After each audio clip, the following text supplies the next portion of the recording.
আমি জানি না আর কিভাবে চাইলে তোমায় পেতাম। আমি তো আমার সাধ্য মতো তোমাকে চাইলাম, খোদার কাছে চাইলাম তোমায় মোনাজাতে দু হাত তুলে। তোমারও চাওয়া উচিত ছিল, কিভাবে পাবো তোমায় তুমি আমায় না চাইলে।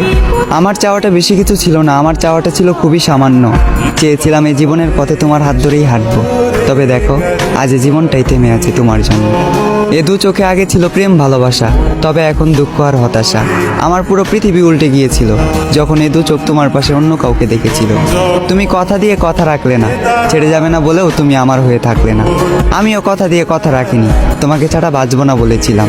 তবে আজও আমি মরিনি, বাঁচা মরা রবের হাতে। তাই হয়তো না চাইতেও এখনো বেঁচে আছি এই পৃথিবীতে। এত কিছুর পরেও যে রব আমায় বাঁচিয়ে রাখলো, শুধুমাত্র তিনিই জানেন আমি কিভাবে বেঁচে আছি। আজ আমি সবার চোখের আড়ালে চোখের পানি মুছি, সবাইকে দেখাই সুস্থতা, মুখে মুচকি হাসি।